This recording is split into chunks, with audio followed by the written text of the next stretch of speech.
देव मे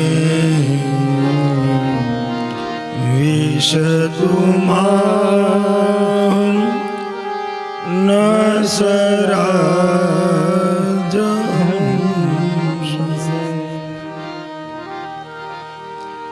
प्राण प्रयाण समये कफवात पीते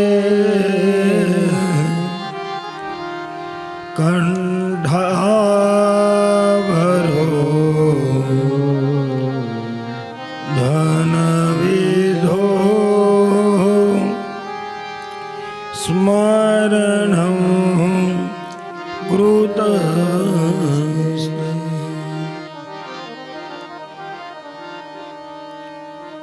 नमोस्तु देव्या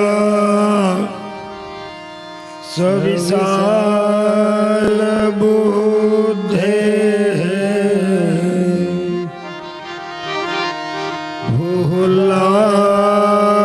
भूलारविन्दा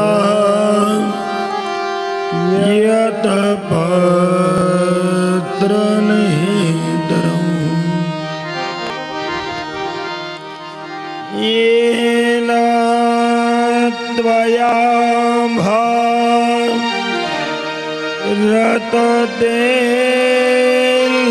रततेलपूर्ण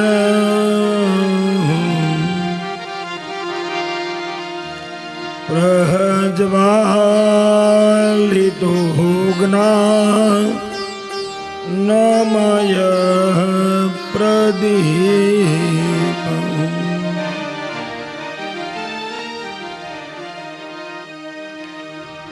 यं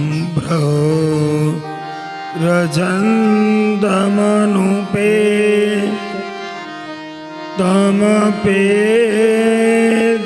तमपेदकृत्या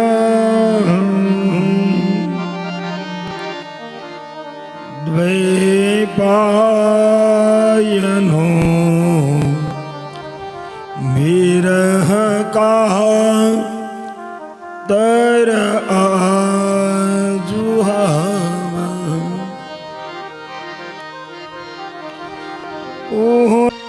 तरवो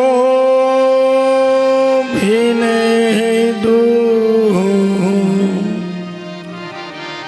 तहं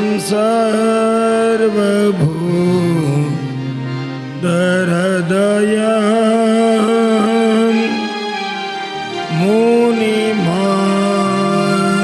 मुनिमानतोषि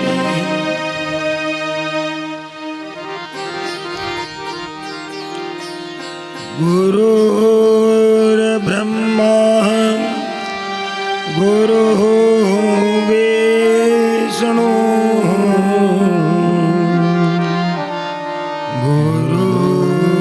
गुरुर्देवो महेश्वर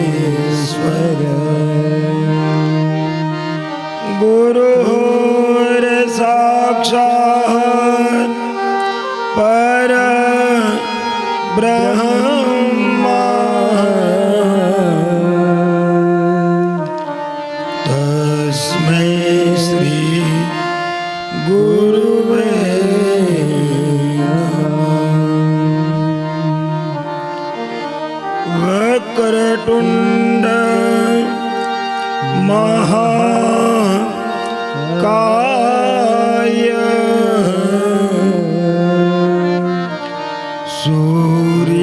सूर्यकोटि समप्रभा निर्विघ्नं कुरु मे देव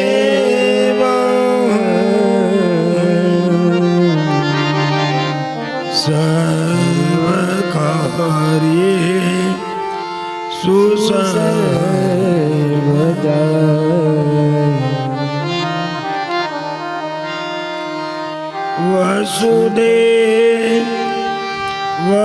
वसुदेवसुतं देव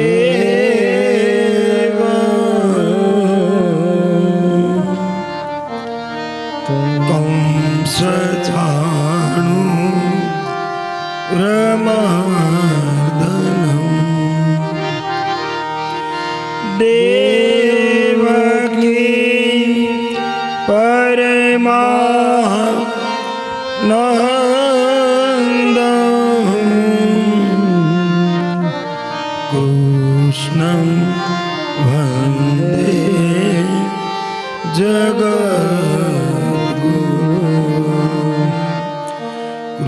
कृष्णं वन्दे जगद्गुरुं।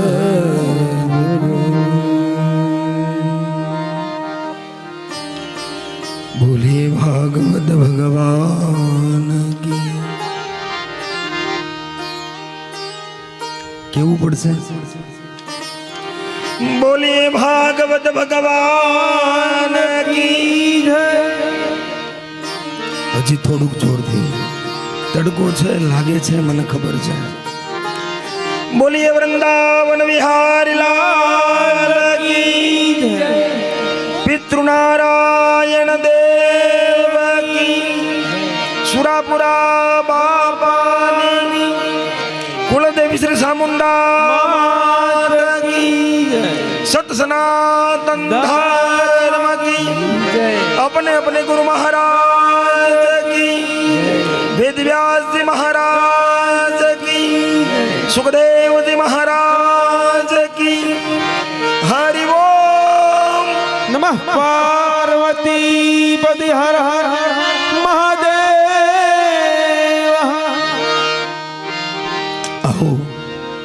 ટાંક પરિવારના આંગણે સવા બાબાના તમામ પિતૃઓના મોક્ષાર્થે શ્રીમદ ભાગીરથી કથા ગંગાનો જે પ્રવાહ વહી રહ્યો છે, પંચમ દિન દ્વિતીય સત્રનો પ્રારંભ કરતા પહેલા 2 મિનિટ મારા ગિરિરાજને યાદ કરીએ, મારા ઠાકોરને યાદ કરીએ, કૃષ્ણને યાદ કરીએ। ગતાર્થ થયેલા જીવનને કૃતાર્થ કરવા માટે એક ડગલું આગળ ચાલીએ। ચાલો સૌ સાથે મળી કૃષ્ણ નામનું સંકીર્તન કરીએ। હરિ સુંદર નંદ મુકુંદ હરિ નારાયણ હરિ ઓમ। નંદ હરિ નારાયણ ઓમ। હરિ સુંદર નંદ મુકુંદ હરિ ઓમ। હરિ નંદ હરિ નારાયણ।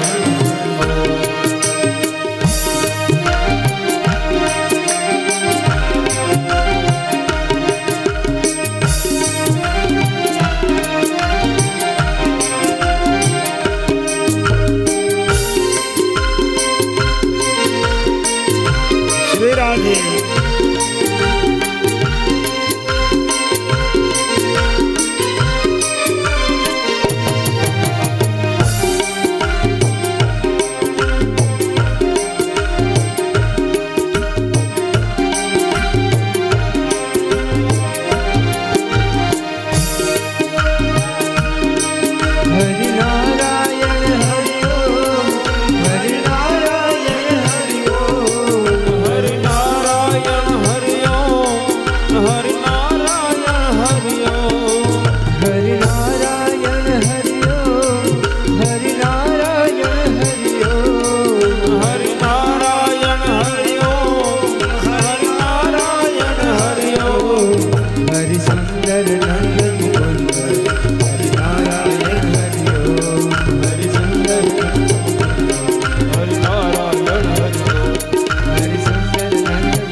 नारायणं नमस्कृत्यं नरं चैव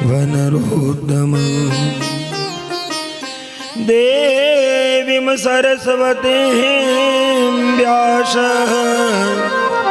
તતુજ યમુદીર અરે નારાયણ બિન પ્રેમ કે આ પંડિત પશુ સમાન કાથી તો આ મૂર્ખ ભલો જો કદી બોલે ઘણી જગ્યાએ જોયું હશે હનુમાનજીનું મંદિર હોય ને એટલે ત્યાં સંધ્યાનો સમય થાય આરતીનો સમય થાય ને એટલે વાંદરા આવીને બેસી જાય છે. કાશીમાં એક મહાદેવનું મંદિર છે ત્યાં પોઠીઓ રોજે આવે છે ને એ મહાદેવના મંદિરની 4 પ્રદક્ષિણા કરે છે.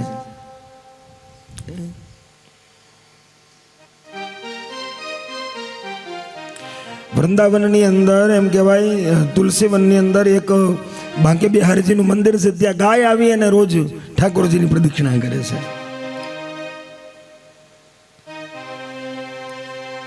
પ્રદક્ષિણાનો મહિમા બહુ મોટો છે. આજે આપણે 5મો દિવસ તો થઈ ગયો. જોત જોતામાં આવતીકાલ ને બ્રહ્મ દિવસે કથાને વિરામ આપશું. હજી આપણી પાસે 3 દિવસની તક છે.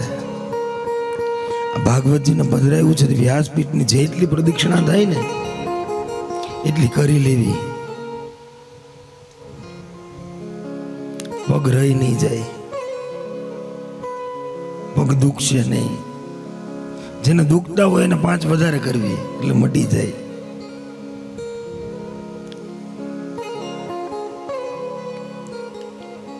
પ્રદક્ષિણાનો મહિમા બહુ મોટો છે. કહેવાય ને જ્યારે મહાદેવજીએ 2 ભાઈઓ કાર્તિક અને ગણેશ, કોણ મોટું, કોણ પેલી પૂજાનો અધિકારી? ગણપતિ દાદા તો શરીર એટલું મોટું, વાહન ઉંદરડું, કાર્તિકેયને વાહન મોર. કીધું કે આ પૃથ્વીની 7 પ્રદક્ષિણા કરીને જે પહેલા આવી જાય એ પેલી પૂજાનો અધિકારી. કાર્તિકેય તો મોરલા ઉપર નીકળી ગયા. ગણપતિએ મહાદેવ અને માતાને બેસાડ્યા અને એની 7 પ્રદક્ષિણા કરી લીધી. ત્યારે કીધું કે મા બાપની પ્રદક્ષિણાથી મોટું આ દુનિયામાં કાંઈ છે નહીં. એટલે ગણપતિ પ્રથમ પૂજનના અધિકારી બન્યા. આપણા શરીરમાં પણ ગણપતિનો વાસ છે. ભજનામાં જૂના બાબલા હોય ને એને સાંભળેલા હોય, મૂળ મહેલમાં વસે ગુણેશા. મૂળ મહેલમાં ગણપતિનો વાસ છે. અને જીવનમાં દરેક વિઘ્નોથી દૂર રહેવું હોય, દરેક વિઘ્નોથી આપણું રક્ષણ થાય એવું કવચ બનાવવું હોય તો ગણપતિની આરાધના કરવી. અને અહીંયા અમારી પાસે કાર્ડ છે, એમાં સંકટનાશન ગણપતિ સ્તોત્ર છે. જો કોઈ ઘેરે કરે એમ હોય અને કરતા હોય અથવા તો કરવાના હોય તો લઈ જાજો, નહીતર ખોટું બગાડતા નહીં. પાછળ હનુમાન ચાલીસા છે, હનુમાન ચાલીસાનો બને તો પાઠ કરવો. કળિયુગના 2 બળિયા દેવ કીધા છે, 2 ને સિંદૂર ચડે. એકને લાંબી હૂંડ છે તો એકને લાંબી પૂછ છે, એકને લાલ લંગોટી છે.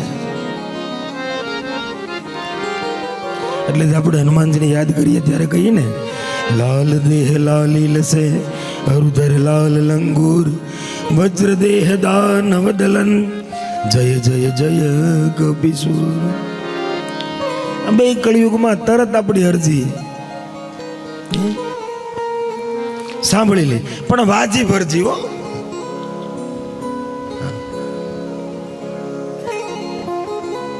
પછી હનુમાનજી મંદિર એમ કે દાદા આ 15 લાખની ગ્રાન્ટ અટકી છે કે આ બિલ પાસ નથી થતું, આ કરાવી દો તો 1 ડબ્બો તેલ ચડાવે. દાદા એનો કે તને 15 લાખનો આપું, હું મોટું તળાવ કરીને એમાં નાવું નહીં. એટલે સ્વાર્થની ભક્તિ ત્યાં ન હાલે, નિર્સ્વાર્થની ભક્તિ. એમાં આપણે 7 દિવસ અહીંયા બેઠા છીએ ને, ખરેખર તો આપણે ભક્તિ કરતા શીખવાનું છે.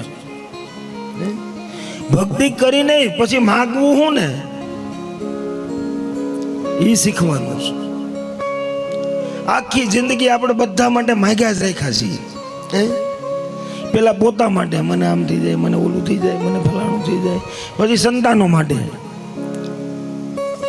છોકરા મોટા થાય પછી એના લગ્ન માટે, પછી એની અહીંયા છોકરા થાય.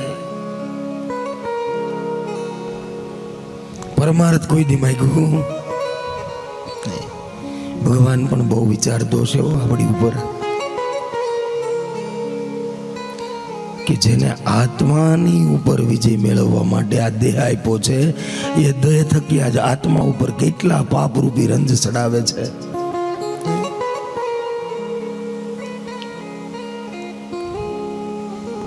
એ પણ વિચારતો છે. જોજો આપણે પેલા કાંઈ ન હોય ને એટલે ભગવાનના મંદિરમાં જઈ અને આપણે ભગવાનની આગળ ભિખારી બનીને ભીખ માંગીએ. ભગવાન મને આ આપી દે, ભગવાન મને સારું મકાન આપી દે, સારી ગાડી આપી દે, થોડાક પૈસા આપી દે. ભગવાન દયાળુ છે, બધું આપી દે. પછી પરમાર્થ ભૂલી જાય, પછી ભગવાનને ભૂલી જાય. પછી 200-500 જણાને ભેગા કરી પણ આવી ભાગવત કથા ન હોય. શું હોય? બર્થડે પાર્ટી, એનિવર્સરી સેલિબ્રેશન, બધી ડેટ આપણે ઉજવીએ. હવે તો જુઓ વર્ષે ને વર્ષે બર્થડે આવે એટલે બર્થડે ઉજવવાનો, એન્ગેજમેન્ટની તારીખ આવે એટલે એ ઉજવવાની, લગ્ન થયા હોય એ ડેટ આવે એટલે એ ઉજવવાની.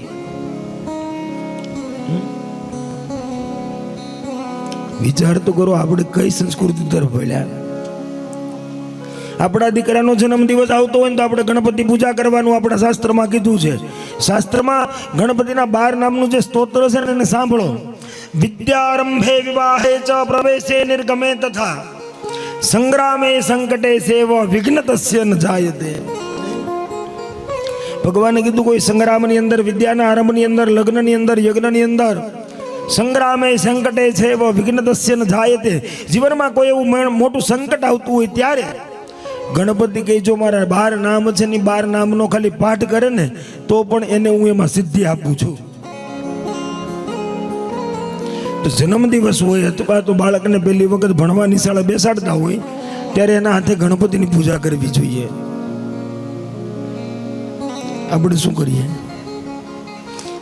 બર્થડે હોય એટલે સારા સારા વેસ્ટર્ન કપડાં પહેરાવીએ, બધું આમ સુશોભન કરીએ, પછી કેન્ડલ જલાવીએ, પછી પોતે છોકરાને આપણે આવડતું ન એટલે આપણે મારી દઈએ, દીવા ઠારીને જ છીએ, પછી કેક કાપીએ. આપણો ધર્મ છે ને અંધારું કરવાનું ક્યારેય કહેતો નથી.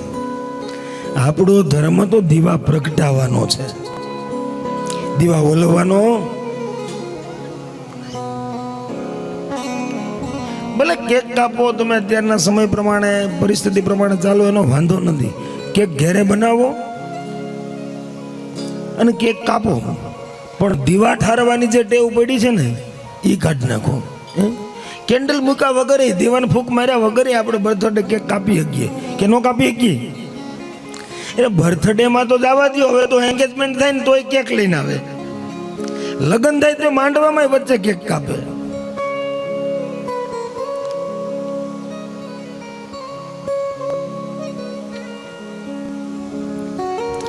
ખરેખર ભક્તિ માર્ગ શું છે અને ભક્તિ કઈ રીતે કરવી જોઈએ એક વખત ખાલી દ્રઢતાથી તમે સમજી લ્યો અને એ પ્રમાણે જીવન જીવો ને તો આ ફેરો આપણો સફળ થઈ જાય. નગર જૈનમાં છે જવાના છે.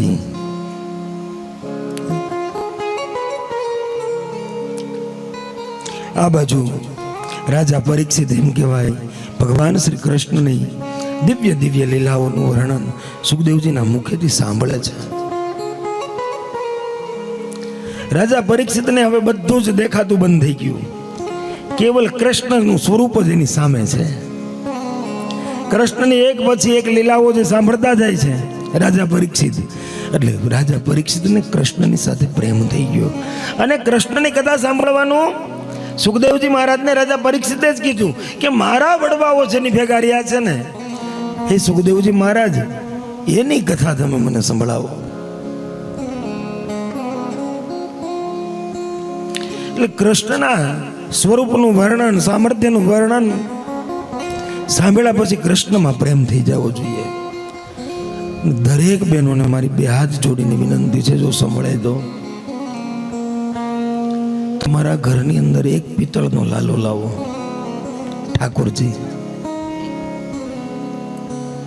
બીજું કાંઈ ન કરી શકો ને તો કાંઈ નહીં, એને સરસ મજાના વાઘા પહેરાવી શ્રૃંગાર કરી એને એક બાજોડ ઉપર મસ્ત બેસાડી દો. હાલતા ચાલતા એના દર્શન કરો. સવારે કાંઈ બનાવો તો થોડુંક એને ધરાવો ને કાંઈ કદાચ તમે ન બનાવતા હોય ને બહારથી લાવીને ખાતા હોય તો સાકર તો હોય ને, 2 કણી સાકરની ઠાકોરજીને ધરાવી દો. બપોરે કાંઈ બનાવો તો જે બનાવો એને થોડુંક ધરો. સાંજે કંઈ બનાવો અને કદાચ સાંજે કંઈ ન ધરો તો કંઈ નહીં, ખાલી થોડુંક દૂધ ધરી દો. 3 ટાઈમ આ રીતે તમારા ઘરની અંદર ઠાકોરજીને મહાપ્રસાદ અર્પણ કરો ને પછી તમે આરોગો. 6 મહિના ખાલી અનુભવ કરો. 6 મહિનામાં તમારા આખા પરિવારનો વ્યવહાર, વર્તન, વિચાર બધું જ ફરી જશે. આ તાકાત ઠાકોરજીને થાળ ધરવામાં છે. છોકરા ગમે એટલા ભણવામાં ઠોઠ હોય, કયામાં ન હોય, પણ ઠાકોરજીને ધરાવીને પછી એને જમાડો. એનો એ જ તમારો દીકરો, એ જ સંતાન તમારું, એમાં કંઈક અલગ જ ગુણ આવતા જશે. પણ આપણે કેવું છે, 98 ગુણ હોય, 2 અવગુણ છે. એક તો પોતા પાસે બુદ્ધિ નથી ને બીજાનું કયું કરવું નથી. પછી 98 ગુણ શું કામ આવે?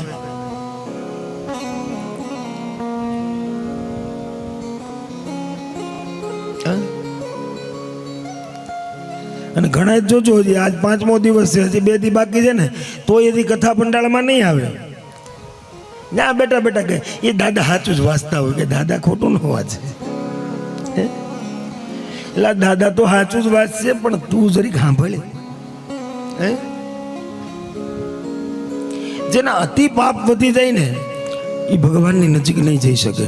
ઘણા એમ કે દાદા કોઈ દી ભક્તિ નથી કરતા, કોઈ દિવસ મંદિરે નથી જતા, પણ હાલું એને કોઈ દી કાંઈ આડું અવડું ફાટતું જ નથી, કે એનું બધું સીધું જ પડે. પણ કાંઈક પૂર્વ જન્મની પુનાઈ હશે. વાસી રહીને ઉપવાસી થવાનું છે. વાસી ખાઈને ઉપવાસી રહેવાનું છે. આ જન્મમાં કાંઈ કર્મ કરશો નહીં એટલે ઉપવાસી થઈ ગયા. ગયા જન્મનું વાસી કાંઈક પડ્યું છે એ ખાવ છો, એટલે વાસી ખાઈને ઉપવાસી રહીએ છે.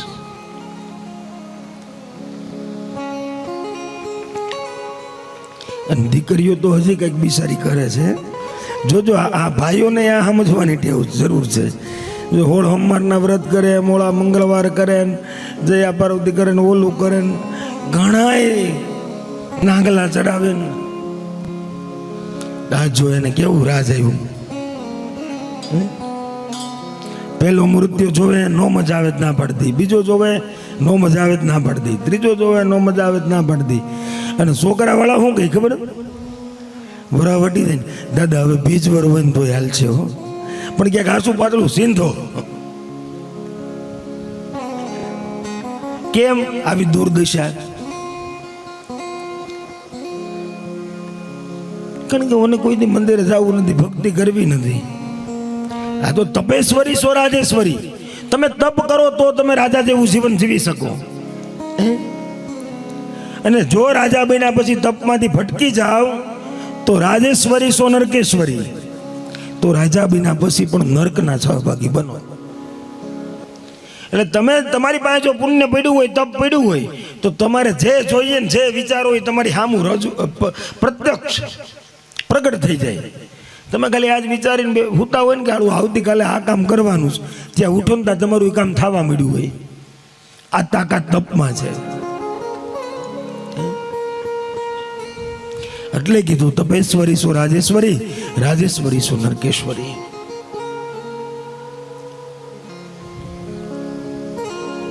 ભગવાન કૃષ્ણ વ્રજની અંદર અવનવી લીલાઓ કરે છે.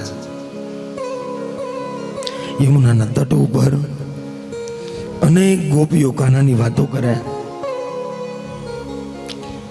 કાનાએ બધી જ ગોપીઓનું મન છે ને એમ કહેવાય હૃદયની અંદર ઘર કરી લીધું છે કાનાએ. કોઈ માણસ ખબર છે ને ઘડીક વાર જ આપણી ભેળો રહી ને તો આપણા દિલ સુધી એ પહોંચી જાય, આપણા હૃદયમાં ઘર કરી જાય. અને અમુકની બાજુમાં બેઠા હોય એમ તો કે આ ઊભો થઈને જાય તો સારું. હવે એમ કાનો દરેક ગોપીનું દિલ જીતી લીધું છે, મન જીતી લીધું છે.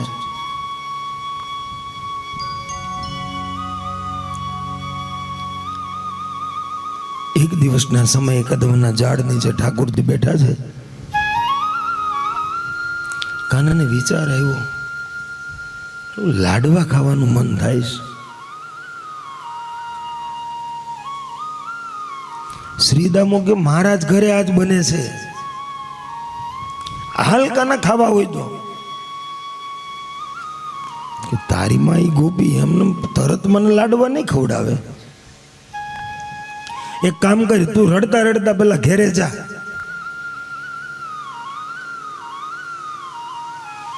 કાનો કે હું તારા ઘરે પહોંચું પછી તારે ઈ શરીરમાં રડતું રડતું જોરથી રડતું રડતું ઘરે આવવાનું છે. કાનો ઘરે આવ્યો ને એ બકડિયામાં તાવી તો ગોપી ફેરવતી હતી. ઠાકોરજી આવ્યા એટલે ગોપીને ગમ્યું. આય કાના આય. આવ્યો ભલે પણ બકડિયાથી સેટો રહેજે. બસ ને ગોપી જતો રહું? ના ના આય આય. આ તો ઘણા ટાઈમ ત્યાં તને મળ્યો નહોતો એટલે મને તને મળવાનું મન થયું. લાવ ગોપીને મળતો જાઓ. તેથી કાનો ના ગોપી બે વાતચીત કરે છે ને ત્યાં એનો છોકરો રડતો રડતો રડતો રડતો જોર જોરથી શેરીમાં આવે. કાના કોણ રડે છે? મને શું ખબર, હું તો અહીં તારી પાસે છું. મારો દીકરો રડતો એવું નથી લાગતું, અવાજ તો થોડોક જાણીતો લાગે છે.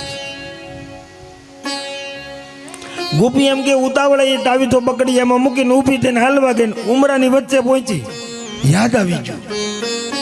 હામે લાડવાનું બકડ્યું, ભાઈ માથે ઊભા, આ મૂકીને કેમ જાવું? ગોપીને એમ છું લાઈને સ્વરને સણાવા ફોપતી જાઉં. કાના જો હું જાઉં છું તું મારા ઘરનું ધ્યાન રાખજે. ગોપીને એમ કે કાનાને હોપી દો એટલે કાનો કાંઈ કરશે નહીં. હા ગોપી હું છું તમ તારે, તું નહીં આવે ત્યાં સુધી હું ક્યાંય નહીં જાઉં. જા. દોડીને ગોપી બહાર આવી એટલે એનો છોકરો રડતો હતો જોર જોરથી. એને સાનો રાખ્યો, હું થયું બટા તને કેમ રડે છે? ત્યાં બાજુ એમ કહેવાય ઠાકોરજીએ બકડીયું સાફ કરી નાખ્યું. પાછલી બારીએથી બધા મિત્રોને ખવડાવી દીધા, પોતે 2 જણ ખાઈ લીધા, મહેન્દ્રને ખવડાવ્યા અને 2 હાથમાં બબે લઈ લીધા. કોની હાટું? જેના લાડવા હતા એને જ ખવડાવવા પડે ને. બહાર આવ્યો ને કાનાએ હનકારી કરી શ્રીદામાને, હાલ આપણું કામ થઈ ગયું. એટલે તરત ઓલો રડતો બંધ થઈ ગયો. મમ્મી હું રમવા જાઉં છું. 4 લાડવા જે લીધા હતા એને આપ્યા કાલે તારા ભાગના. ગોપી અંદર આવીને ઉમરાની અંદર પગ મૂકો જોવે, બકડી આમ ખાલી તાવી છો આટા મારે. કાના મેં તને કીધું તું મારા ઘરનું ધ્યાન રાખજે, તોય તે મારા ઘરમાં ચોરી કરી. ગોપી તે મને ઘરનું ધ્યાન રાખવાનું કીધું તું, તારા ઘરમાં જોઈ લે કાંઈ વસ્તુ ગઈ છે. તે મને એમ નહોતું કીધું લાડવાનું ધ્યાન રાખજે.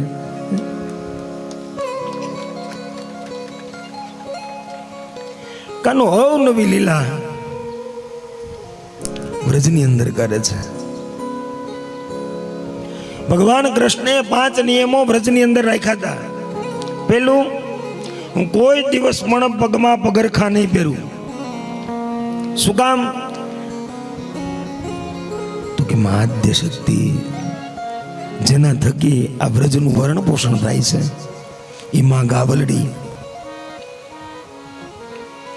એ પણ જંગલની અંદર, એ ગોવર્ધન પર્વતની અંદર ઉઘાડા પગે જાય છે.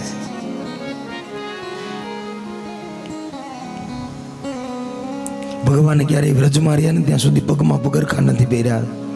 બીજું, જ્યાં સુધી વ્રજમાં સૌ ત્યાં સુધી સિવેલ વસ્ત્ર નહીં પહેરવું. સિવેલા કપડા ઠાકોરજીએ વ્રજમાં રહ્યા ને ત્યાં સુધી નથી પહેર્યા. ત્રીજો નિયમ, જ્યાં સુધી વ્રજમાં જાઉં ને ત્યાં સુધી હું શસ્ત્ર નહીં ઉપાડું. એટલા અસુરોને માર્યા પણ ભગવાને ક્યારેય શસ્ત્ર ઉપાડ્યું નથી. જ્યાં સુધી હું વ્રજમાં છું ત્યાં સુધી મારા કેશનું છેદન નહીં કરવું, વાળ નહીં કાપવું.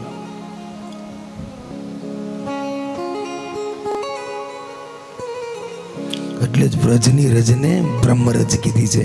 ગોકુળ વૃંદાવન કોઈ ગયા હોય રમણ રતિમાં ને એને ખબર હોય ને. આજની તારીખમાં દરેક લોકો જે ભક્તો જાય ને એ રમણ રેતીની અંદર આળોટે, ત્યાં ઘર બનાવે અને સપટી ભરીને એ રમણ રેતી પોતાના મોઢામાં મૂકે. શું કામ? તો કે એ રેતી ઉપર મારો ઠાકોરજી ઉઘાડા પગે ચાલ્યો છે. એટલે કીધું વ્રજરજ હૈ બ્રહ્મરજ.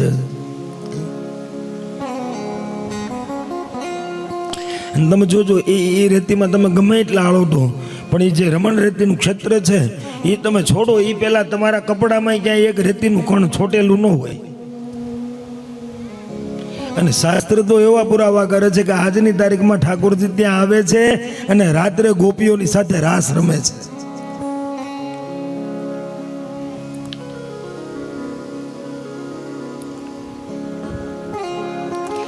ધીરે ધીરે સમય વ્યતીત થતો ગયો. ઠાકોરજી થોડા મોટા થયા એટલે નંદ બાબા પાસે રજા લે છે કે બાબા આ બધા જ ગોવાળાઓ ગોપગણો મારા બધા જ મિત્રો ગાવલડી સરાવવા માટે જાય છે તો મારે પણ જવું છે. એમ કહેવાય જગતનો નાથ અખિલ બ્રહ્માંડનો અધિપતિ માની સેવા કરવા માટે ઉતાવળા થાય ઠાકોરજી. કઈ માં? ગૌ માતા. દરેક હિન્દુ સનાતની હોય ને એના ખીલે એક ગાય હોવી જોઈએ.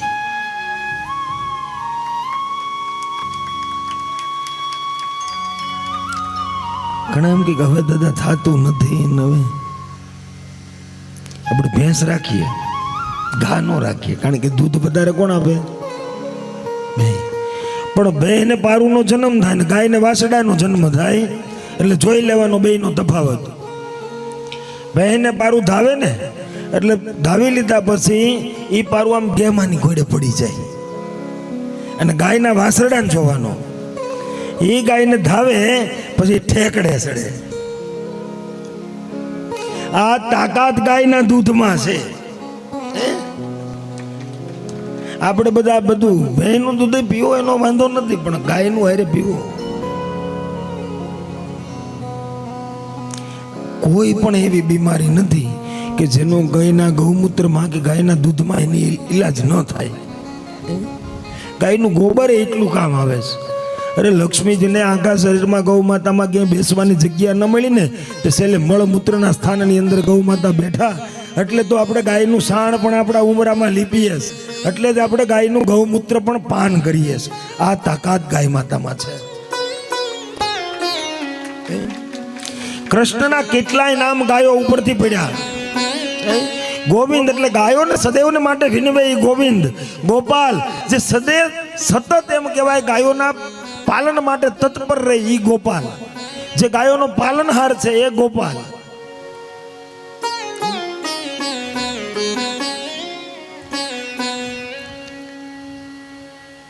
ગામડા ગામમાં તમે જો રાખી શકતા હોય તો એક ગાય રાખજો. દરેક સનાતની હિન્દુના આંગણે ગાય હોવી જરૂરી છે. અને હું તો જોઉં છું આપણા ગામમાં ગાયોની તો અહીં ગૌશાળા છે પણ ખૂટિયા બહુ આટા મારે છે.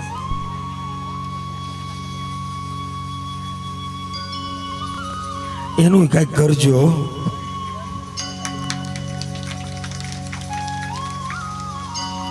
હું તો કહું દરેક જીવ માત્રનું ધ્યાન રાખવું ને એ આપણા માણસની ફરજ છે. કોઈ પણ જીવ હોય, કોઈ પણ આપણને લોલું લંગડું,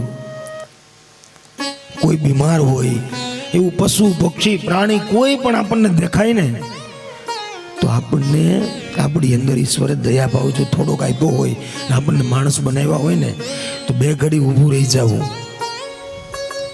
એની સેવા સાકરી જેટલી આપણાથી થાય ને એટલી કરવી. મેં જોયા અહીંયા તમારે ગધેડાય ઘણા પગ ભાંગી ગયેલા ને એવા લુલા ને લંગડા નાટા મારે છે, બિચારા ચાલી ન શકતા હોય. એ એક જીવ છે હો, એમાંય મારો હરી બેઠો છે. બને એટલી થાય ને એટલી સેવા કરવાનો પ્રયાસ કરવો, કોઈનું દુઃખ ભાંગવાનો પ્રયાસ કરવો. હા, ગમે ત્યાં જોજો આપણે નીકળતા હોય અને રોડ ઉપર કોઈ ગાયનું મૃત્યુ થઈ ગયું હોય, પશુ પક્ષીનું કૂતરાનું મૃત્યુ થઈ ગયું હોય ને તો આપણી પાસે 2 મિનિટનો સમય નથી કે ઊભા રહીને એના શબની વિધિ કરી શકીએ કે એને સાઈડમાં કરી શકીએ. આપણે કહીએ હું માં,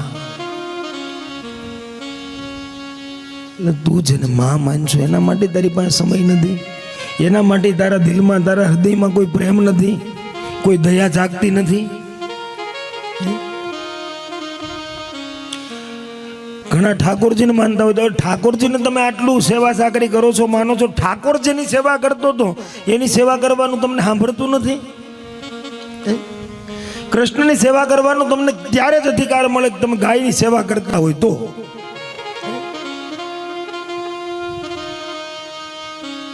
ગાય પણ આ છે ને ભાઈ, ગાયના આંખમાંથી આંસુ પડે ને એટલે સમજવાનું કે આપણા ગામમાં પાપ વધ્યા છે. રડતી ગાય સામે મળે ને એટલે જોવાનું.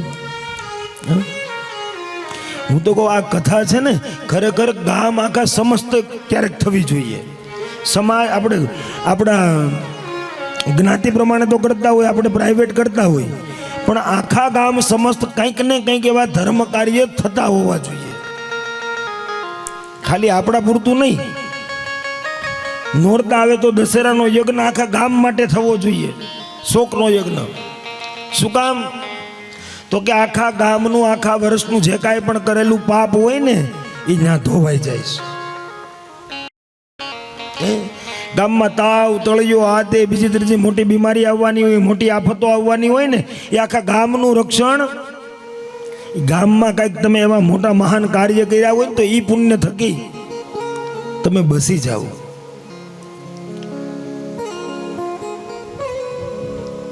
એટલે ક્યારેક આખા ગામ સમસ્ત પણ કાંઈ મોટી કથા નહીં તો સત્યનારાયણની કથા આખા ગામને ભેગું મળીને કરવી જોઈએ. શોકનો યજ્ઞ આખા ગામને ભેગું મળીને કરવો જોઈએ.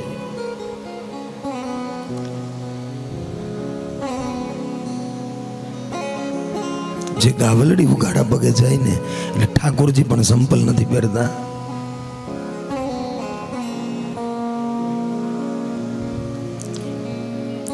કદાચ આપણે ગાયને આપણા આંગણે રાખી ન શકીએ, પાળી ન શકીએ, એની સેવા ન કરી શકીએ તો જે સેવા કરતા હોય ને ગૌશાળામાં ક્યારેક થોડોક હાથ ખીચામાં નાખીને ત્યાં સેવા કરતા હોય એને પ્રોત્સાહન આપવું તો એ ગૌ સેવા બરાબર છે. અને તમે કદાચ પૈસા ન આપો ગૌશાળામાં તો કાંઈ નહીં, હાથે નીંદ લઈને નાખી દો.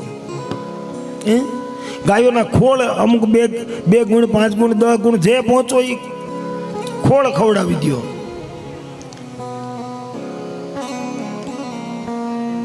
ગાને આપણે માં કહીએ. આ સરસ મજાનું જો ઓલા ભાઈ તે દિવસે આપી ગયા આપણને ગૌ માતા માટેનું. હું કહી ગા ખબર છે? આવો સાંભળીએ. આપણે કીધી ને, જો તે મને માં કીધી ને તો મને ખીલેથી છોડવી નહોતી.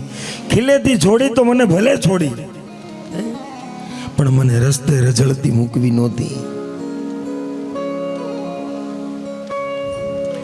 મને મૂકી તો ભલે મૂકી, પણ મને કરવત વડે કપાવવી નહોતી. કપાવી તો ભલે કપાવી, મને સૂલે ચડાવી નહોતી. સૂલે ચડાવી તો ભલે ચડાવી, મને થાળીમાં લેવી નહોતી. અરે થાળીમાં લીધી તો ભલે લીધી, મને મુખમાં મૂકવી નહોતી. અરે મુખમાં મૂકી તો ભલે મૂકી, તો મને માં કેવી નહોતી.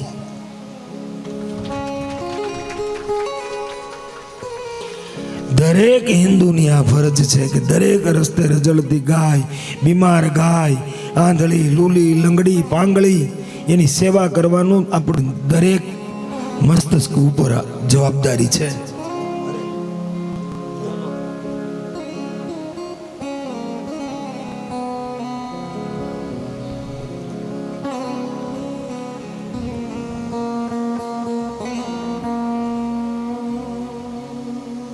તો ઘર આંગણે કદાચ ગાય નથી બાંધી શકતા તો એટલો પ્રયાસ કરીએ કે જ્યાં ગાયો છે, કોઈ લૂલી, લંગડી, પાંગળી, આંધળી, એની આપણાથી થાય એટલી આપણે સેવા કરીએ. ઠાકોરજી હવે એમ કહેવાય હાથમાં લાકડી લઈ અને નાના નાના વાછરડાઓને સરાવવા માટે ગિરિરાજજીના પર્વત ઉપર ઠાકોરજી જાય છે. ગાયો સરાવવા માટે ગોપાલ જાય છે. छोटी छोटी गैया छोटे छोटे ग्वाल, छोटो छो मेरो मदन गोपाल.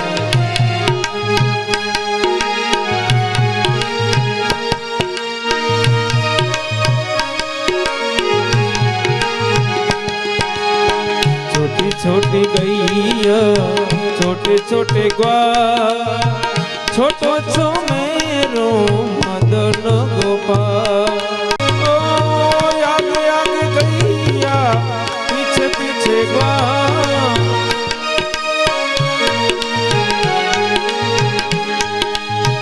पीछे में मेरो मदन गोपाल. छोटी छोटी गैया छोटे छोटे ग्वाल, छोटे सो हमारो मदन गोपाल.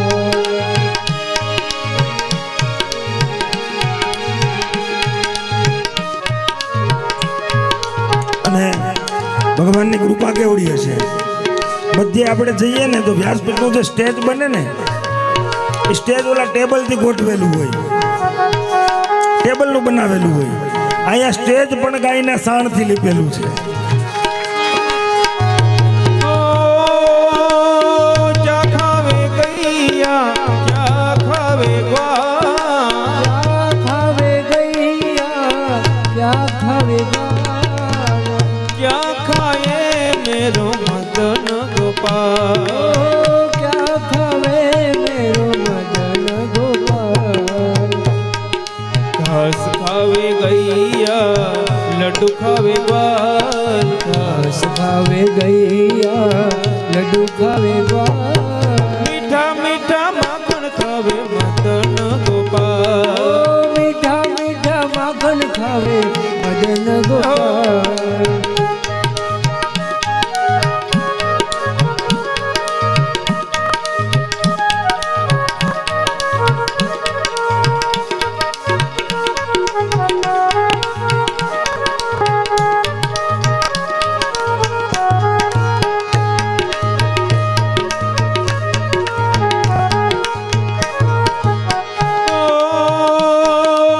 क्या पिए गैया क्या पिए ग्वाल, क्या पीवे गैया क्या पीवे ग्वाल. क्या पिए मेरो मदन गोपाल. ओ क्या पीवे मेरो मदन गोपाल. जल पीवे गैया श्वास पीवे ग्वाल, जल पीवे गैया सास पीवे ग्वाल. जल पीवे गैया दूध पीवे ग्वाल. ये मीठी मीठी सांस पीवे मदन गोपाल. मीठी मीठी सास पीवे मदन गोपाल. छोटी छोटी गैया छोटे छोटे ग्वाल, छोटो छो मेरो मदन गोपाल. ओ छोटो सो हमारो मदन गोपाल. छोटो छो मेरो मदन गोपाल. આવો ચા પાણીને આપવાનું ચાલુ થઈ ગયું છે. થોડી વાર આપણે ઇન્ટરવલ પાડી દઈએ. વાજિંત્ર વાળા અને એક માઇક વાળા ભાઈ મારાથી ભૂલાઈ ગયા. હે એ ન હોય તો તમને આ કથા પર સન્માનિત કરશે. ઓછો છે એટલે ટાઈમના અભાવને હિસાબે આપને ચાલશો તો આપને ખૂબ પ્રસંગ માણવાની મજા આવશે.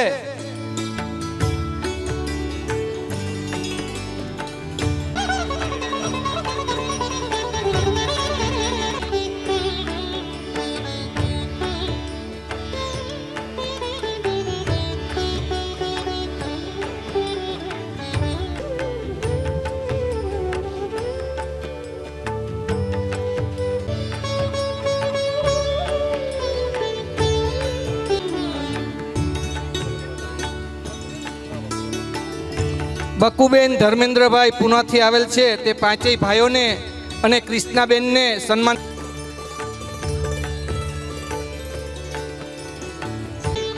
આગળ વધજો. સમયના અભાવને હિસાબે શાસ્ત્રીજીનું સન્માન પણ બકુલાબેને છે.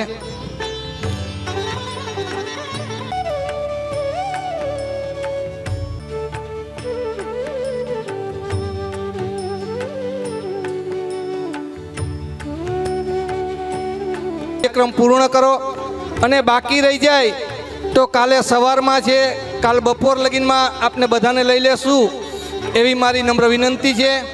તો કોઈ ઉતાવળ કરતા નહીં. અત્યારે જેટલા લેવાય એટલા લઈ લઈશી, ત્યાર પછી બાકીના આપને કાલે લઈ લેશું.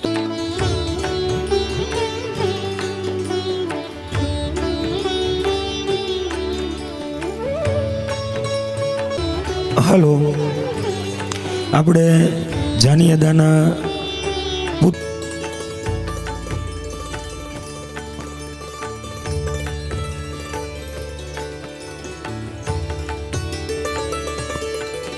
જે લોકોનો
હોય તો અહીંયા નીચે આવો. તમારું અને બાનું સન્માન ઓધવજીભાઈ કરશે, તો નીચે આવી જાઓ.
અને સમયનો ખૂબ જ અભાવ છે, તો હવે આ કાર્યક્રમ પૂર્ણ કરી અને કથાનો દોર આગળ વધારીએ એવી મારી નમ્ર વિનંતી છે. અને જે કોઈ સન્માન માટે રહી ગયા હોય એમને આપણે કાલે લઈ લેશું એવી હું વિનંતી કરું છું. હવે ચૈડા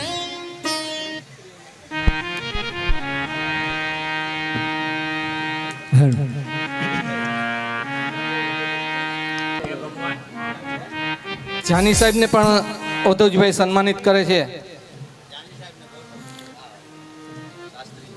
આપના ભરત દાદા અને જાની સાહેબ બંનેને ઓધવજીભાઈ સન્માનિત કરે છે સાલ ઓઢાડી, અને પાંચેય ભાઈઓને અને તમામ વાજિંત્ર વાદકો અને જાની સાહેબને પણ સન્માનિત કરે છે.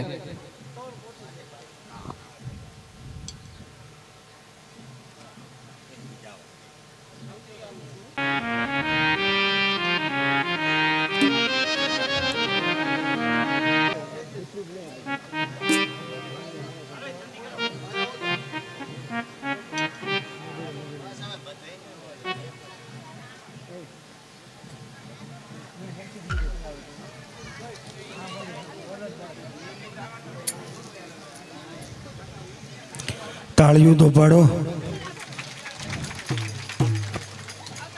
ચાનો કોટો પૂરો થઈ ગયો દાદા, તો એટલે તાળી ઓછી વાગે છે.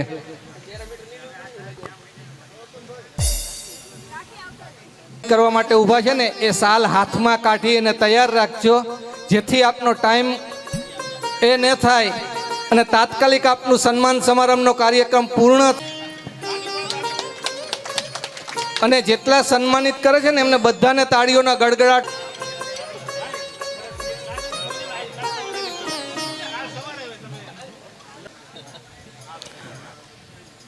આવતીકાલથી આપણે સન્માન સમારોહ જે કંઈ છે એ આપણે નીચે રાખવાનો છે, સ્ટેજ ઉપર નથી રાખવાનો.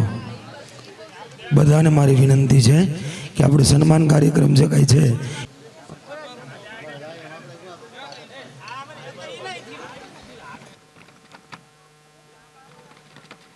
તો મહેરબાની કરી અને નવા કોઈ પણ સ્ટેજ ઉપર નહીં આવતા, જેટલા આવ્યા એટલા ફટાફટ સન્માનિત કરી અને આપનું આસન ગ્રહણ કરજો એવી નમ્ર વિનંતી.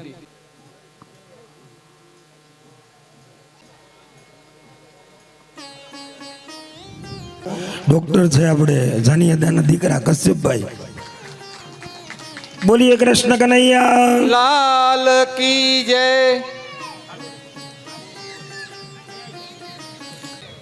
એમના પુત્ર વધુ છે, એમનો દીકરો છે, ખૂબ જ વિદ્વાન એવા જાની દાદાના પુત્ર છે અને એ જાતે ડોક્ટર છે, તો એમને પણ તાળીઓની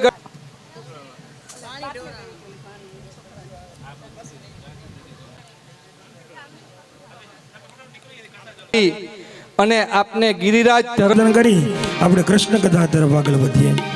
બ્રાહ્મણો કે આ યજ્ઞશાળાની અંદર કોઈનો પ્રવેશ નથી ભાઈ, અહીંથી બહાર નીકળો. ઠાકોરજીને તગડી મૂક્યા. પાછલા દરવાજેથી ગોરાણીઓએ ઠાકોરજીને અંદર બોલાવી લીધા. ઠાકોરજીને ભરપેટ જમાડ્યા, બધા ઠાકોરજીના મિત્રોને જમાડ્યા. એટલે ઠાકોરજી એનાથી પ્રસન્ન થયા અને એક વરદાન આપ્યું.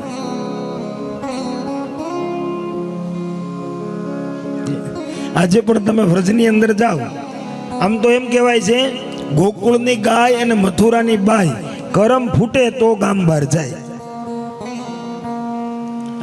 મથુરામાં જોજો ગોરાણીઓને બધાને જલસા, ગામમાં ને ગામમાં પિયરિયું, ગામમાં ને ગામમાં સાસરિયું, અને હિંડોળે શક્તિ હોય પાન ચડાવી. અને ગોરબાપા બિચારા સવારમાં ઉઠતા હોય સીધા યમુનાજીને કાંઠે, લાવો સંકલ્પ કરાવી દો, લાવો સંકલ્પ કરાવી દો, લાવો તર્પણ કરાવી દો. કોની કૃપા છે? મારા ઠાકોરની. હા, અમારે એવું જ છે કઈક.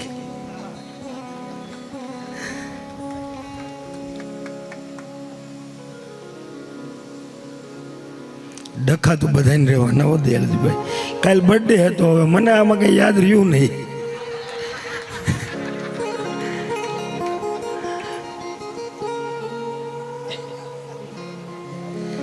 રાતે 12 વાગે ફોન આવ્યો મને કે મારો બર્થડે ભૂલી ગયા.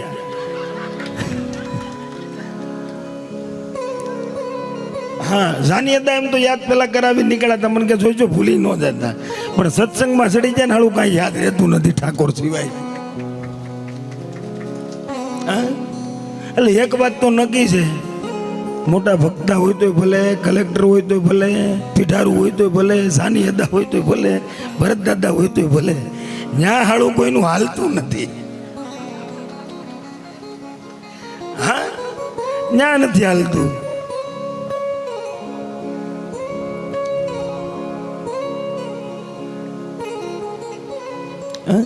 આપણા બર્થડે ના કોઈ દી સ્ટેટસ ન મૂક્યા હોય એના મૂકવા પડે. લ્યો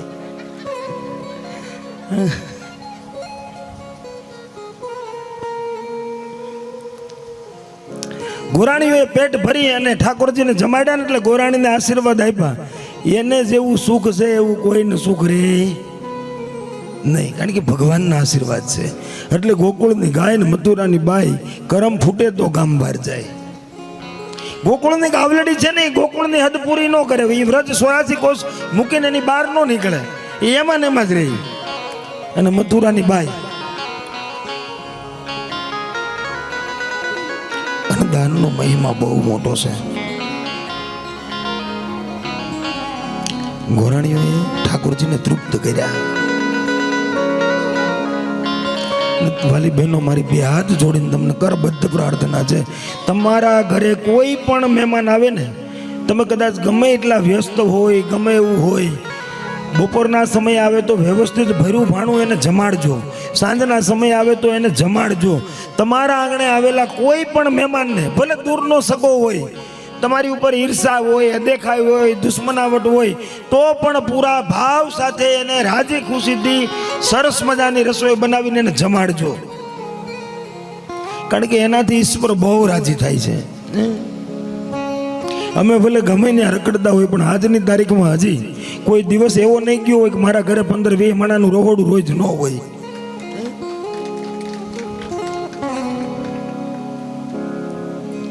ગમે આવે ને ભાવથી જમાડો. અને દાનનો મહિમા કેવડો છે એમ કહેવાય. રાજા કર્ણનું જ્યારે મૃત્યુ થયું ને, એટલે સ્વર્ગની અંદર ગયો, ચિત્રગુપ્તે સોપડો ખોલ્યો. કર્ણને ભૂખ લાગી કે કઈ ખાવા આપો, તો હોનાની થાળીમાં હોનાના બિસ્કિટ દીધા. ઈ ખવાય? રાજા કર્ણ કે આ થોડા ખવાય, ખાવા માટે અન્ન જોઈએ, અન્ન આપો. ચિત્રગુપ્ત કે રાજા કર્ણ તે આખી જિંદગી ક્યાંય અન્નનું દાન કર્યું જ નથી, સોનાનું દાન કર્યું છે, એટલે તને સોનું મળે. અન્નનું દાન ક્યારેય નથી કર્યું. છતાંય ઉભો રે જોઈ લો. ચિત્રગુપ્તે સોપડો ખોલ્યો, જોયું તે ગરડા બ્રાહ્મણ ને બ્રાહ્મણી હતા ને, એને અન્નક્ષેત્રનું પૂછ્યું, ભાઈ આ જગ્યામાં ક્યાંય અન્નક્ષેત્ર ચાલુ છે? ત્યારે રાજા કર્ણએ આંગળી સીંધી હતી કે સામે જતા રહ્યો ત્યાં અન્નક્ષેત્ર છે.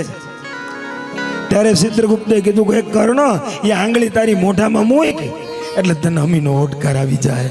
આ તાકાત અન્નદાનમાં છે. એટલે ધાનના સોર ન થતા. ધાન તો જો કે ઘણું પડ્યું હોય ઘેરે, પણ રસોઈ કરવાની આળા ચડે. એટલે આળસુ રસોઈમાં ન થતા. બીજી બાબતે આળસુ રહ્યો તો વાંધો નહીં, પણ રસોઈ કરવામાં આળસ કરવી. પછી રાજા કર્ણને સમજાણું કે આખી જિંદગી મેં સોનાના દાન કર્યા ને અન્નદાન તો ક્યારેય કર્યું જ નથી. પછી એને બીજો જન્મ લીધો. કોનો લીધો? શેઠ સગાળસા.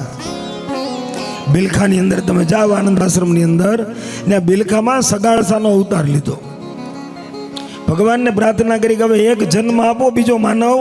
એટલે સાધુ મહાત્માઓને જમાડ્યા સિવાય જમવું નથી, આ ટેક લેવી છે. અને એમ કહેવાય સગાળસાની પત્ની સંગાવતી બે એટલું ધર્મનિષ્ઠ. રોજ કોઈને કોઈને જમાડી, સાધુને, મહાત્માઓને, સંતોને, પછી જ ભોજન કરે. ભગવાનને કસોટી કરવાનું મન થયું. કસોટી હોનાની જ થાય, કથેરની ન થાય. ભગવાનને કસોટી કરવાનું મન થયું એટલે રક્ત વિદ્યા સાધુનું સ્વરૂપ લઈ અને ગામના પાદરમાં આવ્યા. ત્રણ દિવસના વાણા વીતી ગયા, ગામમાં ઓનાર થયું, એટલે કોઈ સાધુ સંત મહાત્મા કોઈ જડતું નથી. 3 દિવસ ત્યાં આજ સંગાવતી શેઠ સગાળસા ભૂખ્યા છે, ખાધું નથી. ટેક કેવી છે? કોઈ સાધુ સંતોને જમાડીને પછી જ જમવાનું.